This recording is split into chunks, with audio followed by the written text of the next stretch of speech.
maalin hore anoo isku daawanaya tiktoka waxaa iga soo horbaxay gabar Soomaaliyeed oo xijaaban oo shareer wadato marka waxay sawir soo saaratay backgroundiga ayadoo tilmaamayso in podcastigeeda uu ku jiro number 2 UK, yani podcastiga la dhageysto UK inuu ku jiro labaad dhanka Spotify. marka waxaa dhahay waxyaabaha qaar waa dhageystaa Spotify qisooyinka, marka gabdhahan waxyaabaha isu gudbinayaan sisterhood ugu qoran tahay soo dhageyso. waa soo dhageystay qisada anoo shaqeynaya dhageysanaya qisada inaba caadi ma cajiib waa qisadaas. qiso xanuun badan waay, yani qof Soomaaliyeed oo ku dhici karto. gabadhan sida uga sheekeynayso waa si yani murugo leh, emotion ah. Who is this Shay? Hannah did this to herself. Hannah took her life. He said your mom committed suicide from a 12-story building.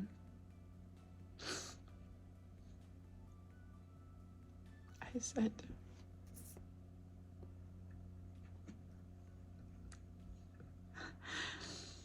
like,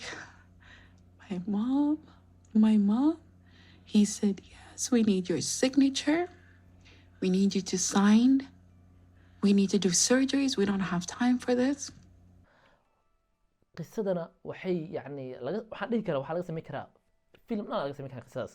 sababta gabadhan wadan waxay ka imaadeen muslim ah, waxay imaadeen qurbo, dhibkiga batay, wax kasta adag tahay, qof muslim oo ku adag yahay qurbuhu. hooyadeedna waxay la kulmantay caqabado waaweyn, maskaxiyan hooyadii way xanuunsatay. gabadhiina ayadoo yariisa ayay waxay caawi jirtay hooyadeed, waalidkeeda.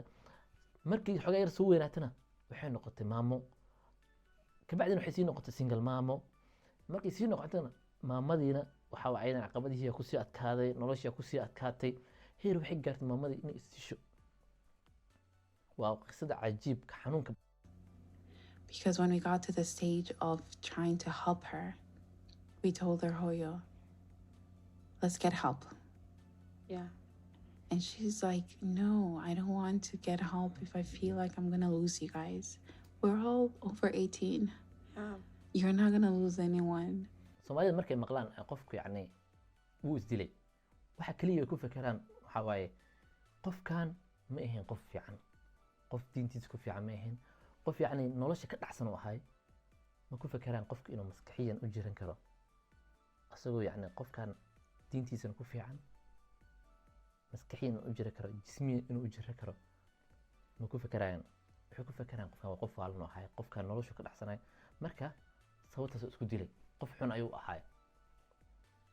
marka Soomaalida inay fahmaan waa qofkan maskaxiyan, maskaxdan yarta hadday maanta yani ay wareerto noloshaada kale waa nacaysa. marka qisada Amal waxay ku dhamaanaysaa qiso yani wax ka barad leh.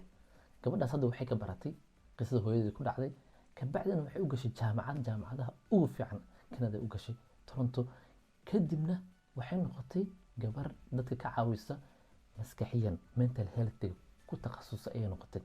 oo maanta yani dad badan waxaa laga yaabaa inay caawiso oo qisadeeda uga sheekayso.